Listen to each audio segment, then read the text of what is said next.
Israel के security minister IDF के सैनिकों से कह रहे हैं कि जो फलस्तीनी सामने आता है उसको गोली मार दो, चाहे वो दोषी हो या ना हो। इधर आईडीएफ से लौटे हुए सैनिक कह रहे हैं कि वहां पर हम जीत नहीं रहे हैं, वहां पर हम असल में हार रहे हैं। आईसीजे का कल फैसला आने वाला है और बिल्कुल अफरा तफरी मची हुई है।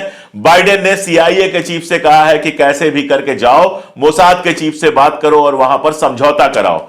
तबाही जारी है और इन सब के बीच में हमास ने नई शर्तें रख दी हैं सीज फायर के लिए। तबाही जारी है, लगातार बमबारी हो रही है, लोग मारे जा रहे हैं, लेकिन हमास लगातार आईडीएफ को भी नुकसान पहुंचा रहा है। आईडीएफ के सैनिक लगातार मारे जा रहे हैं, नेतन्याहू की कुर्सी खतरे में है। और इन सब के बीच कल जो आईसीजे का फैसला आएगा उससे पूरी दुनिया में एक बार और हलचल मचेगी। ढेर सारी अपडेट्स ऐसी हैं आज, इन सारी अपडेट्स के साथ आपके बीच में हाजिर हूं मैं। देखते रहिए पूरा वीडियो।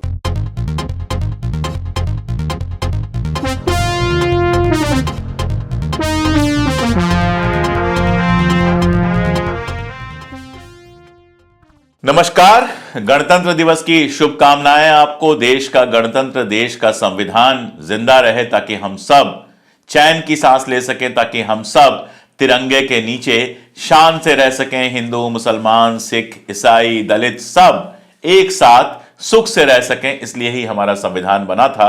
तो आज संविधान का दिवस मुबारक। और मैं अशोक कुमार पांडे टीसीएच पर एक बार फिर से आपका स्वागत करता हूं। हाजिर हूं फलस्तीन और इजराइल की नई अपडेट्स लेकर। लेकिन सबसे पहले एक वीडियो, जैसा कि मैं करता हूं, ये जो आप तस्वीर देख रहे हैं ये अल नासेर हॉस्पिटल की तस्वीर है। और ये जो वीडियो आप देख रहे हैं, इस वीडियो में अल नासेर हॉस्पिटल्स के डॉक्टर हैं। अब इसमें बड़ी बात क्या है, हॉस्पिटल में तो डॉक्टर ही होंगे। बड़ी बात यह है कि अल नासेर हॉस्पिटल के ऊपर इजराइल लगातार हमले कर रहा है और उन हमलों के बीच ये डॉक्टर कह रहे हैं कि चाहे कुछ भी हो जाए, हम अपना अस्पताल छोड़कर नहीं जाएंगे, हम मरीजों को छोड़कर नहीं जाएंगे। आप जानते हैं कि इजराइल ने फलस्तीन के अंदर, गजा पट्टी के अंदर लगभग सारे हॉस्पिटल्स को तबाह कर दिया है। एक अल नासेर हॉस्पिटल रनिंग था, इसको भी तबाह करने की लगातार कोशिश की जा रही है। लेकिन ये डॉक्टर्स अपनी जान पर खेलकर वहां मरीजों को बचाने की कोशिश कर रहे हैं। इस बार फलस्तीनियों ने जो जिद दिखाई है, जो गट दिखाया है, वो अपने आप में आश्चर्यजनक है। और जो इस बार मैं कह रहा हूं वो इसलिए क्योंकि बहुत सारे लोगों को यह लगता है कि ये नया शुरू हुआ है कुछ, इजराइल और फलस्तीन की लड़ाई 7 अक्टूबर को जो हमला हुआ उसके बाद शुरू हुआ है, इसके पहले सब शांति रही है। आप स्क्रीन पे एक अखबार की रिपोर्ट देख पा रहे होंगे और ये कोई साधारण अखबार नहीं है, ये अमेरिका का अखबार द गार्जियन है। और ये रिपोर्ट है 2 साल पुरानी। उस समय भी इजराइल गजा के ऊपर ऐसे ही बम बरसा रहा था और ऐसे ही नेतन्याहू कह रहा था कि जब तक गजा वाले खामोश नहीं होंगे तब तक हम बम बरसाते रहेंगे। मैं बार बार आपको बता चुका हूं कि इजराइल और फलस्तीन के बीच की ये जो लड़ाई है ये 70 साल पुरानी है। इजराइल के दमन की जो कहानी है वो 70 साल पुरानी है। इजराइल के जुल्मों की कहानी जो है वो 70 साल पुरानी है। इजराइल की शैतानियत और उसको अमेरिका और ब्रिटेन की शह की कहानी 70 साल पुरानी है। पूरा एक वीडियो मैंने बनाया था इस पूरे संघर्ष के इतिहास पर, और सिर्फ इस इतिहास पर नहीं बल्कि मैंने यह भी बताया था कि ये जो दावा किया जाता है कि पहले इजरायली ही वहां पे रहते थे, यहूदी रहते थे, उनको भगा के मुसलमान आए थे, ये सब बेकार की बात है, ये सारा कुछ झूठ है। ये सब मैंने इतिहास के उस पूरे वीडियो में बनाया था। मैं डिस्क्रिप्शन में फिर से एक बार लिंक दे दूंगा, जाकर देखिएगा। आज की जो सबसे मजेदार खबर है मेरे पास वो इजिप्ट से आई है। इजिप्ट के बारे में आप जानते हैं, मैंने आपको बताया था कि होस्नी मुबारक के टाइम से ही बड़े अच्छे रिश्ते उसने इजराइल के साथ बना लिए थे। रफा बॉर्डर जो इजिप्ट से लगता है, इजराइल से उसने लगभग समझौता कर लिया था कि रफा बॉर्डर से कौन आएगा और कौन जाएगा ये इजराइल तय करेगा। बिना इजराइल से परमिशन लिए हम किसी को आने जाने नहीं देंगे। लेकिन शैतान ठहरा शैतान जब आईसीजे में, इंटरनेशनल कोर्ट ऑफ जस्टिस में, दक्षिण अफ्रीका ने आरोप लगाया कि राहत सामग्री इजराइल नहीं जाने दे रहा है। तो इजराइल ने तुरंत कह दिया कि यह सारा कुछ इजिप्ट की वजह से हो रहा है, हमने तो कोई रोक नहीं लगाई है। इजिप्ट पहले दिन से ही जितना चाहे उतना भेज सकता है, हमने कोई रोक नहीं लगाई है। इसके बाद शुरू हुई इजिप्ट और इजराइल की तनातनी और अब हालत यहां पहुंची है कि नेतन्याहू ने सिसी को, जो इजिप्ट के राष्ट्रपति हैं, उन सिसी को फोन करना चाहा कि फोन करके जरा समझा दें, जरा सेटिंग कर लें। तो सिसी ने उसका फोन तक नहीं उठाया। और खबर यह है कि इजिप्ट ने अपनी सेनाओं को तैयार रहने के लिए कहा है, और अगर इजिप्ट की सेनाएं भी तैयार हो जाती हैं, और बाकी सब जो चल रहा है वो आपको पता है, हिजबुल्लाह का आपको पता है, हूथी का आपको पता है, कुछ डिटेल में आज भी बताऊंगा। अगर इजिप्ट ने भी अपनी सेनाएं लगा ली तो ये जान लीजिए कि सिर्फ इजराइल ने हमास के चलते, गजा पट्टी के चलते लगभग आधे मिडिल ईस्ट को अपना दुश्मन बना लिया है, और खुद उसके अपने वजूद पे यह संकट पैदा करने वाला है। दुनिया भर में जिस तरह से उसकी बेइज्जती हुई है उसका तो कुछ कहना ही नहीं है, और उसका खामियाजा भुगतना पड़ रहा है दुनिया भर में रह रहे यहूदियों को। ब्रिटेन से खबर आई है, ब्रिटेन जो कि पूरी तरह से हमेशा इजराइल का सपोर्टर रहा है, वहां से खबर यह आई है कि वहां के 3 स्कूलों ने मना कर दिया है कि होलोकास्ट जो हम पढ़ाते थे, यानी हिटलर ने जब यहूदियों के ऊपर अत्याचार किया था, जो होलोकास्ट हुआ था, उसको अब हम नहीं पढ़ाएंगे। फ्रांस से खबर आई थी, और भी मुल्कों से खबर आ रही है कि वहां पर यहूदियों के ऊपर हमले बढ़ रहे हैं, और यह बिल्कुल नेचुरल है, दुर्भाग्यपूर्ण है, बुरा है, गलत है, लेकिन नेचुरल है कि जब आप अपनी जगह पर लगातार जुल्म करोगे तो दुनिया भर में इसका रिएक्शन होगा। हुक्मरानों को तो आपने पटा लिया है, मैक्रान हो, चाहे सुनक हो, चाहे बाइडेन हो, ये सारे तो आपके पक्ष में बोल रहे हैं, लेकिन मैं बार बार कह रहा हूं कि जनता जो है वो आपके पक्ष में नहीं है। कल शनिवार है, सैटरडे है, और एक बार फिर आप देखिएगा कि बर्तानिया के सड़कों पर, ब्रिटेन के सड़कों पर हुजूम आएगा, लोगों का जुलूस आएंगे, और वो सिर्फ मुसलमानों के नहीं होंगे, वो लंदन में रहने वाले तमाम हक पसंद लोग होंगे जो फिर से एक बार सड़कों पे आएंगे। और कल का जुलूस इसलिए खास होगा क्योंकि कल आएगा आईसीजे का फैसला। इनफैक्ट 26 जनवरी आज ही आना है, लेकिन हमारे यहां जब दिन होता है तो वहां रात होती है, तो हमें कल इसकी खबर मिल पाएगी, और कल आएगा आईसीजे का इंटरिम फैसला। और अगर इस इंटरिम फैसले में इजराइल को सीज फायर करने के लिए कहा जाता है, जंग रोकने के लिए कहा जाता है, और इजराइल पहले ही कह चुका है, बीबी नेतन्याहू पहले ही कह चुका है कि आईसीजे हो चाहे कोई भी हो, कोई हमें रोक नहीं पाएगा, हम जंग करते रहेंगे।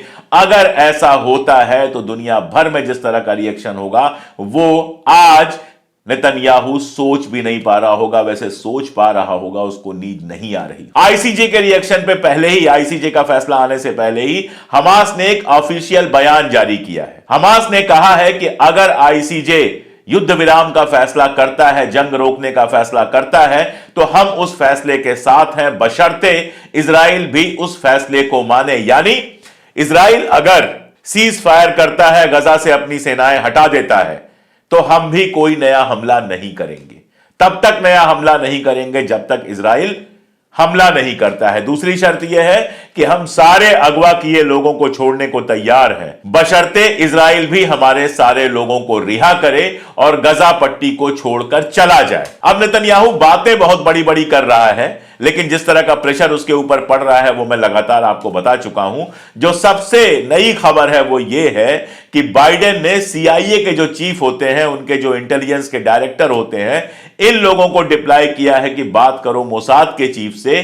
कतर ने जो प्रपोजल दिया है सीज फायर का, उस सीज फायर के प्रपोजल को लागू करने की कोशिश करो। कतर का प्रपोजल मैं आपको बता चुका हूं। कतर ने कहा है कि पूरी तरह से युद्ध विराम हो, इजराइल अपनी सेनाएं गजा से हटाए, 2 स्टेट सोल्यूशन की बात हो, हमास सारे अगवा किए लोगों को रिहा करेगा, बदले में इजराइल सारे अगवा किए लोगों को रिहा करे, और तब जाकर दोनों के बीच में समझौता होगा। इस समझौते को बीबी नेतन्याहू मना कर चुका है कि हम समझौता नहीं करेंगे, लेकिन अब अमेरिका ने, जैसा मैंने आपको बताया, सीआईए के चीफ को, जो अमेरिका की स्पाई एजेंसी है, उसको इजराइल की मोसाद यानी स्पाई एजेंसी का जो चीफ है उससे मिलने के लिए भेजा है, और कहा है कि दोनों मिलकर कतर से मिलो और इस ट्रूस को, इस समझौते को लागू करवाओ। यानी आप समझ रहे हैं अमेरिका के ऊपर कितना प्रेशर है। अमेरिका जानता है कि आईसीजे से पूरी उम्मीद है सीज फायर का फैसला आने की, और यह सीज फायर का फैसला अगर इजराइल नहीं मानेगा तो सिक्योरिटी काउंसिल में इजराइल को बचा पाना अमेरिका के लिए पॉसिबल नहीं होगा। अभी यह हालत है कि सिक्योरिटी काउंसिल की मीटिंग चल रही थी, इजराइल का डिप्लोमैट जब खड़ा होकर बोलने गया तो तमाम मुल्कों के लोग मीटिंग छोड़कर बाहर चले आए। यानी तमाम मुल्कों ने यूएन के अंदर, सिक्योरिटी काउंसिल के अंदर पहले ही इजराइल का बायकॉट करना शुरू कर दिया है। अब आप सोच के देखिए कि अगर आईसीजे का फैसला आता है और वो कहता है सीज फायर करो, और इजराइल इस सीज फायर के फैसले को नहीं मानता है, तो अमेरिका के लिए नामुमकिन हो जाएगा कि वो सिक्योरिटी काउंसिल में इजराइल को बचा सके। इसीलिए वो पहले से सीज फायर की तैयारी कर रहा है। नेतन्याहू आगे जो भी बोल रहा हो, लेकिन अमेरिका का प्लान बिल्कुल साफ है कि नेतन्याहू को लगाओ किनारे, उसकी जगह नया प्राइम मिनिस्टर वहां बनाओ, सीआईए और मोसाद की मीटिंग कराओ, मीटिंग करा के सीज फायर की शर्तें मनवाओ और तुरंत गजा में सीज फायर करके 2 स्टेट सोल्यूशन की तरफ बढ़ो, जहां फलस्तीन को एक आजाद मुल्क घोषित किया जाए। इजराइल यह खेल कर रहा था कि गजा और इजराइल के बीच में एक बफर जोन बनाना चाह रहा था। बफर जोन का मतलब क्या हुआ कि एक ऐसा इलाका जिस इलाके में कोई रहे नहीं या फिर इजराइल के अपने लोग रहें, यानी जब भी गजा से आपको इस तरफ आना हो तो उस बफर जोन को क्रॉस करके आओ। और जाहिर है इसके लिए वो अपनी जमीन नहीं यूज कर रहा था, गजा जहां पे लोग रह रहे हैं वो जमीन यूज करना चाह रहा था। अमेरिका ने इस बात का बिल्कुल मुखालिफत की है, इस बात की कि इस तरह का कोई भी बफर जोन तुम नहीं बना सकते हो। फ्रांस ने भी कहा है कि इस तरह के बफर जोन के हम समर्थन में नहीं है। गजा में गजा के लोग रहने चाहिए, वहां की किसी जमीन पर इजराइल का जो कब्जा है वो अवैध है। आप जानते हैं कि इस तरह की बात जब यूएन में आई थी तो हिंदुस्तान ने भी उसका विरोध किया था, दुनिया भर के मुल्कों ने उसका विरोध किया था और वो प्रस्ताव कैंसिल हो गया था। कहा गया था कि गजा में इजराइल एक भी यहूदी को, एक भी इजरायली को बसा नहीं सकता है। तो चारों तरफ से प्रेशर पड़ रहा है, कल आईसीजे का फैसला आना है और इन सब के बीच इजराइल अपनी तरह से घबराया हुआ है। हालत यह है कि इजराइल के जो सैनिक, आईडीएफ के जो सैनिक वहां से गजा से लौटे हैं, वो लौट कर कह रहे हैं कि जो जंग चल रही है उसमें बच्चों को भले हम मार पा रहे हैं, अस्पतालों को हम भले मार पा रहे हैं, लेकिन असल में हम हार रहे हैं। और यह हार तो उसी दिन क्लियर हो गई थी जिस दिन 3 महीने से ज्यादा चली इस लड़ाई में इजराइल अपने एक भी अगवा किए आदमी को हमास के चंगुल से छुड़ा नहीं पाया था। कोई जंग अगर आप जीतते हैं, इसका मतलब जंग में जो आपने सोचा हुआ है वो आपको मिल जाए। जंग में 2 ही चीज इजराइल ने सोची थी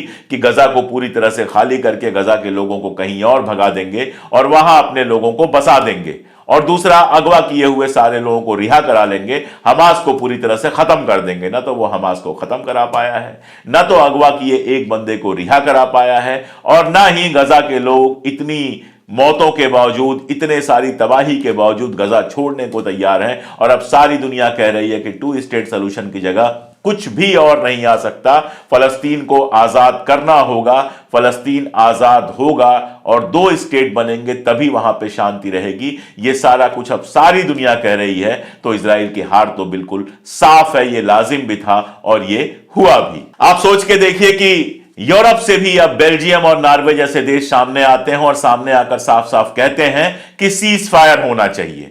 और केवल सीज फायर नहीं कहते हैं, आईसीजे का जो केस चल रहा है उस केस में साउथ अफ्रीका के साथ खड़े होते हैं इजराइल के खिलाफ। यानी अब यूरोपीय मुल्कों के भी बहुत सारे हुक्मरान धीरे धीरे धीरे धीरे इजराइल के खिलाफ खड़े हो रहे हैं। इधर कल मैंने आपको खबर दी थी और बड़ी खबर थी वो कि अमेरिका जो है वो कह रहा है चाइना से ये गुहार लगा रहा है कि कैसे भी हूथी से कह के जो हमले हैं उनको खत्म कराओ। अचानक अमेरिका के अखबारों में ये न्यूज चला दी गई कि चाइना ईरान के ऊपर दबाव बना रहा है कि हूथी के हमले खत्म हो। असली खबर यह है कि अभी तो अमेरिका की चाइना से ढंग से बातचीत भी इस मुद्दे पर शुरू नहीं हुई है। दबाव बनाने की बात केवल एक इंटरनेशनल माहौल बनाने के लिए की जा रही है। और क्यों की जा रही है? हुआ यह है कि जो इंश्योरेंस एजेंसियां हैं, जो भी माल जाता है, आप लोगों में से जो बिजनेस करते होंगे जानते होंगे, जो भी माल जाता है उस पर इंश्योरेंस होता है कि अगर जहाज की कोई दुर्घटना होती है, सामान गायब होता है, तो इंश्योरेंस कंपनियां पे करेंगी। हालत यह है कि पहले इंश्योरेंस कंपनियों ने अपने रेट बढ़ा दिए और अब इंश्योरेंस कंपनियों ने अमेरिका और इजराइल के जहाजों का इंश्योरेंस करना ही बंद कर दिया है। यानी इंश्योरेंस कंपनियों ने कह दिया है कि वहां पर अगर आपके जान माल का कोई नुकसान होता है तो उसके लिए हम जिम्मेदार नहीं हैं। अब बिजनेस हाउस जहां अरबों खरबों का माल भेजते हैं, वो अगर इंश्योर्ड भी नहीं होगा तो क्या होगा? तो ऐसे इंश्योरेंस हाउसेस के अंदर कॉन्फिडेंस पैदा करने के लिए खबर चला दी गई अमेरिका के अखबारों में कि ईरान पर चाइना दबाव बना रहा है हूथी के हमले रुकवाने के लिए। हकीकत यह है, अभी तो बातचीत शुरू हुई है और खबर यह आई है कि ईरान ने नए ड्रोन हासिल किए हैं, जो बेहद मॉडर्न ड्रोन हैं, वो ईरान के पास नए नए पहुंचे हैं। ये ईरान की अपनी एजेंसी नूर न्यूज ने खबर दी है। यानी ईरान तो खुद को मजबूत करने में लगा है, न्यूक्लियर पावर डेवलप करने में लगा है, जहाज मंगा रहा है, ड्रोन मंगा रहा है। मैं पहले आपको बता चुका हूं कि रशिया के साथ उसका समझौता हो गया है, रशिया अपने हथियार उसको दे रहा है।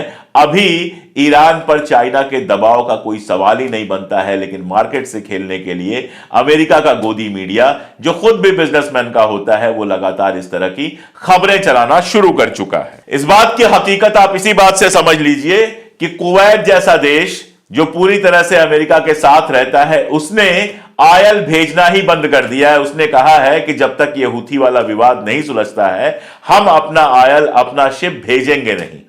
अब अगर आयल शिप्स नहीं जाएंगे और भी मुल्कों ने आयल शिप भेजना बंद कर दिया, तो आप सोचिए कि पूरे यूरोप में तबाही त्राही त्राही मच जाएगी अगर उनको मिडिल ईस्ट से पेट्रोल, डीजल, गैस, ये सारी चीजें नहीं मिलेंगी। तो ये जो भड़बड़ाहट है, ये जो परेशानी है, उसमें वहां के अखबार इस तरह की खबरें फैला रहे हैं। असली खबर तो यह है कि अफगानिस्तान जैसे तमाम मुल्कों से हार के लौटने के बाद वियतनाम, अफगानिस्तान, अब अमेरिका धीरे धीरे मिडिल ईस्ट के कई मुल्कों से अपनी सेना हटाने के बारे में सोचना नहीं, काम करना शुरू कर चुका है। सीरिया से मैंने बताया वो अपनी सेनाएं हटा रहा है, और अब खबर यह आ रही है कि इराक के राष्ट्रपति ने जो कहा था अमेरिका से कि अपनी सेनाएं हटाओ, बात करना शुरू कर चुका है अमेरिका, और अमेरिका ने तय कर लिया है कि धीरे धीरे वहां से अपनी सेनाएं हटाएगा।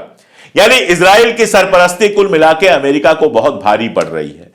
जो बाइडेन के इलेक्शन में यह लगातार मुद्दा बन रहा है, जो प्रोग्रेसिव लोग जो बाइडेन को वोट दिया करते थे, अरब लोग जो बाइडेन को वोट दिया करते थे, उन्होंने अब इस बार शायद तय किया है कि वो बाइडेन को वोट नहीं देंगे, और बाइडेन की लोकप्रियता लगातार कम हो रही है। सबसे बड़ी चिंता तो उसकी यही है। दूसरी तरफ हूथी कहीं से मान में नहीं आने वाला है, हूथी लगातार जहाजों को रोक रहा है। तीसरी तरफ हिजबुल्लाह ने अपने हमले करने नहीं रोके हैं, और अमेरिका ने इजराइल को साफ कहा है कि हिजबुल्लाह से फुल फ्लेज वार में मत जाओ, बहुत बुरा हाल होगा।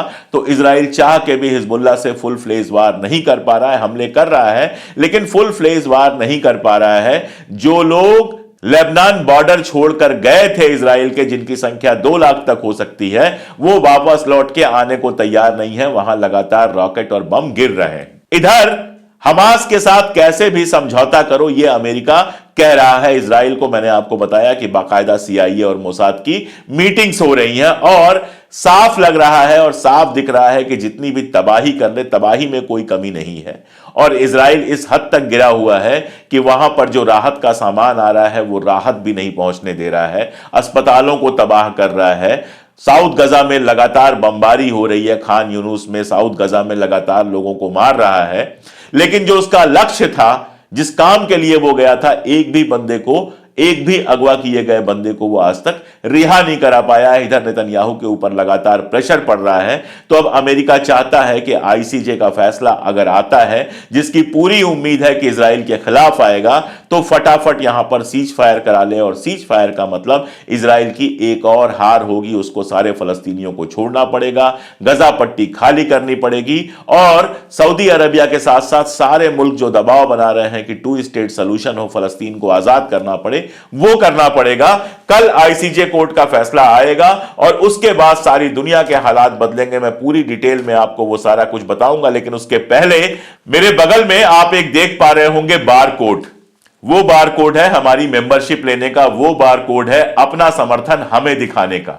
हम लगातार हक की बात कर रहे हैं। अगर आप भी हक की बात पसंद करते हैं, तो आपके फराइज में शामिल होता है, आपके फर्ज में यह शामिल होता है कि हमारे जैसे लोगों को सपोर्ट करें। तो इस बार कोड को आप अपने मोबाइल पे स्कैन करें। स्कैन करेंगे, ये सीधे हमारे मेंबरशिप तक आपको ले जाएगा। बहुत सारे लोग पूछते थे मेंबर कैसे बने, तो बार कोड को स्कैन करके आप हमारे मेंबर बन सकते हैं। साथ में पिन कमेंट में लिंक है, अगर आप चाहें तो हमारी सीधी मदद कर सकते हैं। बाकी सारा कुछ सब्सक्राइब करना, शेयर करना, लाइक करना, ये तो आप जानते ही हैं। जुड़िए हमारे साथ, हमारी ताकत बनिए, ताकि हम सत्ता और कैमरे दोनों की आंख में आंख डालकर सच कह सकें। आज के लिए इतना ही, बहुत शुक्रिया।